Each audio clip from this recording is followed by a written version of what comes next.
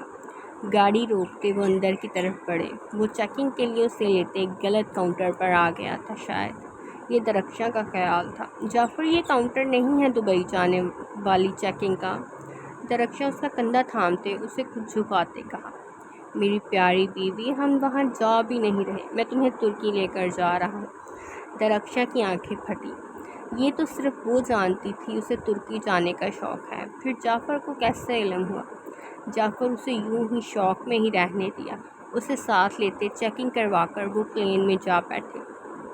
Mrs جعفر اجمل شوق میں سے نکل آئے۔ ہم آپ کے خوابوں کے شہر میں جا رہے ہیں، جہاں آپ کے پسندیدہ کریکٹر براق رہتے ہیں۔ جعفر نے اس کے کان میں جھکتے سرگوشی کی۔ فجر ابھی بھی سو رہی تھی۔ جعفر ابھی اسے دیکھ ہی رہا تھا جب وہ خوشی سے جھکتے اس کی گال چوم گئی۔ تھینک یو سو مچ جعفر، آپ کو معلوم نہیں مجھے وہ کتنا پسند ہے۔ وہ اپنی فیمیل لیڈ کے ساتھ اتنے پیار سے پیش آتا ہے، ان کا اتنا خیال کرتا ہے، آئی جسٹ لو اٹ۔ جعفر مسکراتے اسے دیکھ رہا تھا، جو زیادہ ہی پرجوش ہو چکی تھی۔ وہ جانتا تھا اسے وہ صرف ایک کردار کے طور پر پسند کرتی ہے۔ اگر 10 دفعہ بھی اسے اپنا شوہر چننے کا موقع ملتا تو وہ جعفر ہی چنتی۔ وہ اس پر اس قدر یقین رکھتا تھا، یہ یقین بھی اس نے کرنے پر مجبور کیا تھا۔ جب وہ کسی انسان کو اس قدر ضروری نہیں لیتی تھی کہ اسے اپنی زندگی میں لانا چاہے، تو وہ کیوں اس کو مزید یاد کرتے اپنا خون جلاتا؟ ویسے میں نے دیکھا تھا اس کے تو بچے بھی ہیں، ہماری فجر سے بڑے بچے۔ جعفر نے جیسے اسے بابر کروایا تھا۔ جعفر وہ اپنے بچوں کے بڑے ہونے کے باوجود بھی ینگ ہی لگتا ہے۔ آپ بھی روز ایکسرسائز کیا کریں۔ میں چاہتی ہوں میرا شوہر بھی ینگ دکھے، کوئی یقین ہی نہ کرے آپ کے بچے ہیں، وہ بھی بڑے بڑے۔ وہ پرجوش سی بتا رہی تھی۔ جعفر اس کی باتیں سنتے گہرا مسکرایا۔ وہ لڑکی اس کے پیچھے اس قدر پاگل تھی، وہ سوچ بھی نہیں سکتا تھا۔ وہ ہر کردار کو جعفر سمجھ کر انجوائے کرتی تھی۔ اسے پسند کرنے کی ایک وجہ اس کا وہ سٹائل تھا جو جعفر نے بنوایا تھا۔ جعفر کو بھی وہ اچھا لگتا تھا، بس اسی کے چلتے اس نے داڑھی اور مونچھیں رکھوائی تھیں۔ جب جعفر کو وہ پسند تھا تو درخشاں پر تو فرض ہو گیا اس کردار کو پسند کرنا۔ جعفر اس قدر نہیں تھا جتنا درخشاں پاگل ہو چکی تھی۔ وہ مسکراتے اس کی باتیں سن رہا تھا، جو خوشی سے اسے سب بتاتی آس پاس کو بھول چکی تھی۔ طلال کے چہرے پہ مسکراہٹ تھی، نور اسے گھور رہی تھی۔ وہ دونوں گاڑی میں بیٹھے جلال کی طرف اس سے ملنے جا رہے تھے۔ طلال نور کو تیار دیکھ بہک گیا، پھر اس کی منمانیاں برداشت کرتے نور بہت تڑپی، مگر اس نے ایک بھی نہیں سنی۔ اسے تو اب طلال کی برتھ ڈے منا کر اسے منمانیوں کی دعوت دینا اپنی سب سے بڑی غلطی لگی تھی، جس پر وہ پچھتا بھی رہی تھی، مگر اب کچھ کر بھی نہیں سکتی تھی۔ آخر اس کے دل پر بھی اس کے بدمعاش شوہر کا راج تھا۔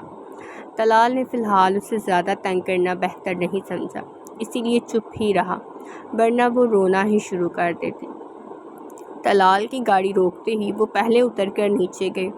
اس کے بیل بجانے کے کچھ دیر بعد ہی جلال نے گیٹ کھول دیا۔ وہ اسے سامنے دیکھ کر حیران ہی ہو گیا۔ ابھی آگے بڑھتے اسے سینے سے لگاتا جب اس نے ہاتھوں سے روک دیا۔ جلال نے پیچھے کھڑے طلال سے نظروں سے ہی ماجرا پوچھا۔ وہ بھی انجان بن گیا۔ وہ جلال کو پیچھے کرتے ایک سائڈ سے گزرتے اندر چلی گئی۔ جلال طلال کو گھورتے اس کے پیچھے ہی اندر گیا۔ پیچھے طلال نے منہ بنایا۔ وہ خود ہی گھر کا گیٹ کھولتے اب گاڑی اندر کھڑی کرنے میں مصروف تھا۔ نور میرا بچہ ہوا کیا ہے؟ نور پھر بھی نہیں بولی، یوں چپ چاپ ہی بیٹھی رہی۔ نورے بھی ان کی آوازوں پر فریش سی کمرے سے نکلی۔ نور اسے اوپر سے نیچے تک ایکس رے کرتی نظروں سے دیکھا۔ نورے بھی اس کے دیکھنے کے انداز سے کچھ گھبراتے دوپٹہ پھیلایا۔ یہ ہوا ہے۔ نورے شرم سے سر ہی جھکا گئی۔ جلال نے اپنی بہن کو دیکھا جو اپنے شوہر کے ساتھ رہتے خود بھی بے باک ہوتی جا رہی تھی۔ طلال جو ابھی ہال میں آیا تھا اپنی بیوی کی بات اور اس کا اشارہ سمجھتے ہونٹ دانتوں تلے دبا گیا۔ اب اس بات پر مسکرا تو نہیں سکتا تھا۔ نور! جلال نے ذرا سنجیدگی سے اسے پکارا۔ وہ منہ پھلا گئی۔ کیا نور؟ اب نور تو بیکانی ہو گئی۔ اسے تو بتانا بھی ضروری نہیں سمجھا میں باپ بننے والا ہوں۔ وہ تو رو دینے کو تھی، پھر بھی غصے سے ہی بات مکمل کی۔ جلال نے فساد کی جڑ اپنے بہنوئی کو دیکھا۔ وہ کافی پھیل کر بیٹھا تھا۔ یقیناً وہ جلال کو اب اپنی بیوی کو مناتے اور ترلے ڈالتے دیکھنا چاہتا تھا۔ نور کیا تمہیں طلال نے نہیں بتایا؟ اسے میں نے کہا بھی تھا تمہیں بتا دے۔ جلال نے اٹھتے نور کو اپنی جگہ پر بٹھایا، خود نور کے پاس ہی بیٹھا۔ وہیں طلال گڑبڑایا۔ اس نے تو بتایا ہی نہیں تھا اسے، پھر وہ اسے کس وقت کی بات کر رہا تھا؟ اب نور نے طلال کو دیکھا۔ اس سے پہلے وہ کوئی بہانہ کرتا، کچھ کہتا، جب نور اسے گھورتے نورے کے پاس آئی۔ تم اتنی دبلی پتلی کیوں ہو گئے ہو؟ بھائی تمہارا خیال نہیں رکھتے کیا؟ طلال نے جلال کو گھورا۔ وہ آنکھوں سے ہی مسکراتے اب معاملہ سنبھالنے کو کہہ رہا تھا۔ طلال جانتا تھا یہ آتش فشاں اب گھر جا کر ہی پھٹے گا۔ وہ اس کی جان نکال لے گی گھر جا کر۔ نورے ان دونوں کے سامنے کچھ گھبرا رہی تھی۔ نور اسے لے کر کمرے میں چلی گئی۔ پھر اللہ جانے ان دونوں میں کیا باتیں ہوتی رہیں، مگر جلال نے منت کرتے طلال کو اب نور کو سچ بتانے سے منع کر دیا، ورنہ وہ اس سے زیادہ ناراض ہو جاتی۔ طلال بھی مجبوراً مان ہی گیا۔ پھر وہ دونوں رات کے کھانا وہیں کھا کر نکلے۔ کھانا ان دونوں کو ہی بنانا پڑا۔ نور اور اس کی بھابھی تو کمرے سے باہر نکلنے کو تیار نہیں تھی۔ نور جاتے بھی جتا گئی تھی وہ ابھی ناراض ہے۔ نور خود حیران تھی۔ جلال نے نور کو اس کے ناراض ہو کر جانے کا نہیں بتایا، مگر پھر بعد میں جلال سے پوچھنے کا سوچتے ابھی اس کی ہاں میں ہاں ملاتی رہی۔ کیا کہہ رہی تھی؟ جلال اس کے ساتھ واپس اندر آیا۔ وہ دونوں انہیں دروازے تک چھوڑنے گئے تھے۔ کچھ نہیں، بس اپنا خیال رکھنے کو، اور بیبی کا پوچھ رہی تھی کتنے منتھ ہو گئے۔ نور نے بتاتے سر جھکا لیا، کیونکہ اس کا جواب پھر اسے شرمندہ کر گیا تھا۔ کیا بتایا تم نے؟ وہ جانتا تھا یہ جان کر کہ وہ 3 ماہ سے پریگننٹ ہے، وہ اسے نہیں بتایا غصہ کرے گی۔ 3 ماہ ہی بتایا۔ جلال کہتے بیٹھ گیا۔ نور کو سامنے بٹھایا۔ پھر نور کو شرم سی محسوس ہوئی۔ بتاؤ۔ نورے نے آنکھیں زور سے میچ لیں۔ 3 ماہ سے میرے بھتیجے کو کوکھ میں لے کر گھوم رہی ہوں۔ شرم تو نہیں آئی ہوگی، اس کی پھپھو کو ہی بتا دوں۔ یہ کارنامہ کرتے تو شرم نہیں آئی ہوگی، مگر بتاتے تو زبان سے الفاظ بھی گن گن کر نکل رہے ہیں۔ نورے تو اس کے الفاظ سوچ کر کپ کپائی تھی، پھر جلال کے زور دینے پر بتا دیا۔ طلال نے اسے بھی منہ پھٹ بنا دیا ہے، اس کی سنگت کا اثر ہے۔ جلال کو تو ہنسی رہی تھی، مگر اس کی بہن بھی اپنے شوہر کی طرح ہی ہوتی جا رہی تھی۔ اچھا ابھی وقت ہو گیا ہے، سو جاؤ، پھر صبح پیپر بھی تیار کرنا ہے۔ جلال اس کے اٹھنے سے پہلے ہی اسے گود میں اٹھا لیا۔ وہ جلال کے سینے میں منہ دے گئے۔ جلال اسے بیڈ پہ لیٹاتے، خود لائٹس آف کرتے اس کے لیے دودھ لینے آ گئے۔ ابھی آج وہ اپنی نند کو کمپنی دینے کے بعد تھک گئی تھی۔ جلال اسے مزید تھکانا نہیں چاہتا تھا، اسی لیے سکون سے اپنی باہوں میں بیٹھتے آنکھیں موند گیا، مگر جھکتے اس کی آنکھیں اور ہونٹ اور پیٹ چومنا نہیں بھولا تھا۔ ہونٹوں پر تو باقاعدہ ہلکا سا دانتوں سے کاٹ کر اس کی جان نکال لی تھی، جو وہ اسے گھورتے اس کی گردن میں دانتوں سے کاٹتے حساب برابر کر گئے۔ جعفر منہ موڑے بیٹھا تھا۔ درخشاں کے ہونٹوں پر مسکراہٹ تھی۔ فجر اب سکون سے دودھ پی رہی تھی۔ جعفر نے پلٹ کر درخشاں کو گھورا، جو کندھے اچکا گئی۔ فجر کے سونے پہ جعفر نے اسے اٹھاتے جھولے میں ڈالنا چاہا، جب وہ دوبارہ اٹھ گئی۔ پھر جعفر پر نظر پڑتے ہی اس نے دوبارہ سے اپنا باجا شروع کر دیا، جیسے وہ جعفر کو پہچانتی ہی نہ ہو۔ جعفر نے جلدی سے اسے درخشاں کو تھمایا۔ اس کی گود میں آتے ہی وہ اپنے ننھے منھے ہاتھوں سے اپنی ماما کو چھونے لگی۔ درخشاں جھکتے اس کی نرم سی گال کا بوسہ لیا، جس پہ وہ کھلکھلائی۔ جعفر کو اس پیار پر غصہ آ رہا تھا۔ جعفر کی کلین شیو کی وجہ سے فجر اسے نہیں پہچان رہی تھی۔ اسے بہت غصہ آ رہا تھا۔ اس کی بیٹی جو اس کے پاس آتے ہی چپ کر جاتی تھی، اب اسے دیکھتے ہی رونا شروع کر دیتی۔ اس سے اپنی سب سے بڑی غلطی یہ کلین شیو کروانا لگی۔ درخشاں کے تو ہونٹوں سے مسکراہٹ جدا نہیں ہو رہی تھی، وہ تو بے تحاشا خوش تھی۔ وہ لوگ ہوٹل پہنچ چکے تھے۔ فجر سارا رستہ سوتی ہی آئی۔ وہ ہوٹل روم میں داخل ہوئے ہی تھے جب درخشاں اٹھ گئی۔ جعفر نے اسے تھما کر چپ کروائے، مگر وہ تو اسے دیکھتے ہی شور مچا کر روئی کہ درخشاں ہی واش روم سے نکل آئی۔ درخشاں کو دیکھتے ہی وہ اس کے پاس جانے کے لیے مچلنے لگی۔ پھر درخشاں کے اٹھانے اور چپ کروانے پر اس نے سکون کا سانس لیا۔ اس کے چپ ہونے پہ جعفر ابھی اسے اٹھانے کے لیے جھکا، جب وہ اسے دیکھتے ہی اپنی باریک آواز میں پورا کمرہ کیا ہوٹل ہی سر پر اٹھا گئے۔ ہوٹل مینجمنٹ بھی آ کر پوچھنے آ گئی، بچہ آپ کا ہی ہے نا؟ جعفر نے مشکل سے انہیں سمجھاتے بھیجا۔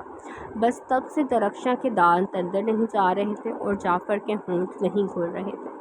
وہ چپ کا روزہ رکھے بیٹھا تھا۔ اب درخشاں خود ہی اسے اٹھا کر جھولے میں ڈالتے، کچھ دیر جھلایا تو وہ سو گئے۔ درخشاں اب اس کے پاس آئی، جو منہ پھلائے کھڑا تھا، بیٹھنے کی بھی زحمت نہیں کر رہا تھا۔ اب کلین شیو کروانے کا یہ انجام تو بھگتنا ہی پڑتا ہے۔ درخشاں کندھے اچکاتے ابھی اس کے کندھے پہ ہاتھ رکھا، جب اس نے گھماتے درخشاں کو کمر سے تھاما اور اس کے ہونٹوں پر جھک گیا۔ فجر کے پاس آتے ہی رونے کا جتنا غصہ تھا، وہ سارا ہی وہ درخشاں کے ہونٹوں پر اتار رہا تھا۔ اس کے ہونٹوں کی نرمی کو وہ بہت برے طریقے سے اپنے ہونٹوں میں دباتے نکال رہا تھا۔ درخشاں اس کی پکڑ میں سانسوں کے لیے مچل رہی تھی، مگر وہ آزاد کرنے کو تیار نہیں تھا۔ درخشاں کے دونوں ہاتھ جعفر نے اس کی کمر پر کراس کرتے ایک ہاتھ سے پکڑ لیے تھے، دوسرا ہاتھ اس کی گردن میں ڈالا تھا، جس سے اس کا چہرہ بھی ذرا سا ٹیڑھا ہو گیا۔ درخشاں مچل رہی تھی مگر جعفر ابھی چھوڑنے کے موڈ میں نہیں تھا۔ وہ اس کے ہونٹ چوم نہیں رہا تھا بلکہ کھا رہا تھا۔ اس کا تڑپنا بھی بنتا تھا۔ جعفر اسے یوں ہی تھامے لے کر بیڈ پر گرا، وہ بھی اس کے سینے پر گری۔ جعفر اس سے زیادہ دور نہیں ہوا۔ اس کا کراہنا بھی جعفر کے ہونٹوں میں دم توڑ گیا۔ اس نے کروٹ بدلتے درخشاں کو بیڈ پہ کیا، خود اس کے اوپر ہو گیا۔ مجھے بہت غصہ آ رہا ہے، میری بیٹی مجھے پہچان رہی اور تم ہنس رہی تھی، سزا تو بنتی ہے۔ وہ اپنی سانس ہموار کر رہی تھی۔ جعفر نے اس کے کان میں جان لیوا سرگوشی کی۔ وہ تڑپ اٹھی تھی۔ جعفر اس کی شرٹ کھسکاتے اس کے کندھوں پہ دانت گاڑے وہ مچلی، ساتھ ہی ہاتھ جعفر کے ہونٹوں پر رکھے، جنہیں وہ دوبارہ پکڑتے سر پر باندھ گیا۔ جعفر پلیز، آپ نے کہا تھا بھی وہ چھوٹی ہے۔ وہ بہت مشکل سے بات مکمل کر سکی تھی۔ جعفر اس کی سانس اکڑتے دیکھ مسکرایا۔ میں پھر بھی تمہاری جان نکالنے کی طاقت رکھتا ہوں، بغیر تم میں پورا اترے۔ اس نے درخشاں کے کان پر دان کاڑے۔ اب وہ ہونٹ درخشاں کی گردن سے ہوتے اس کے گلے کی ہڈی پر آئے تھے۔ جعفر نے وہاں ہلکا سا کاٹا تھا، دانتوں سے کاٹا تھا۔ وہ کراہی۔ وہ مسکرایا۔ اس کا کراہنا جیسے کسی ساز جیسا تھا جس کی دھن اس کو سب سے زیادہ بھاتی تھی، مگر شاید ابھی اس کی بیٹی اسے یہ دھن سننے دینے کے موڈ میں نہیں تھی۔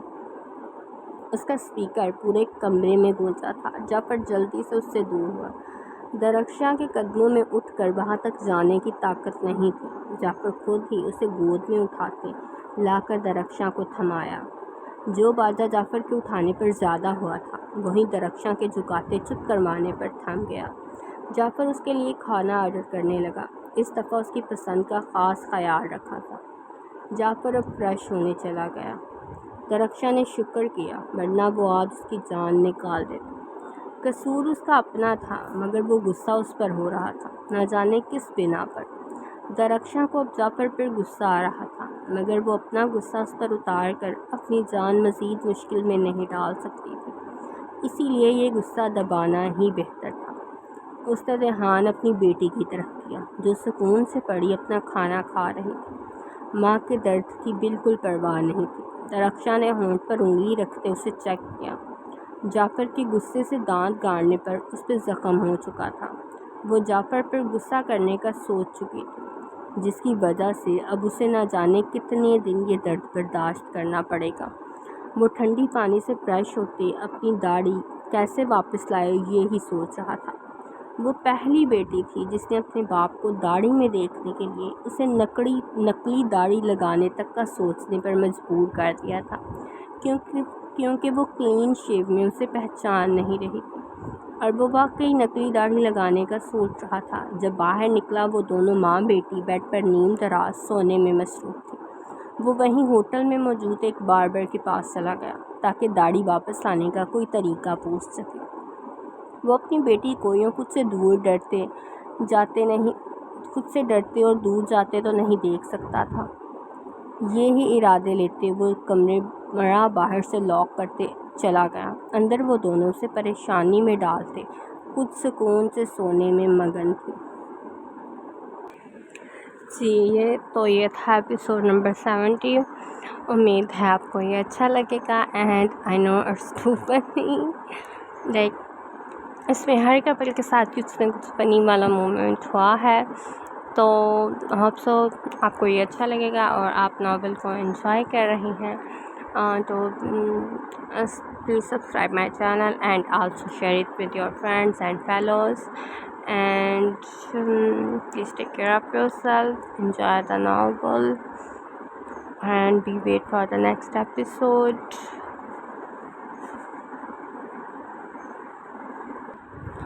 اور آج میں نے پروف ریڈنگ نہیں کی تو اس وجہ سے کافی مسٹیکس ہیں، تو ان کو اگنور کریں اور ناول کا مزہ لیں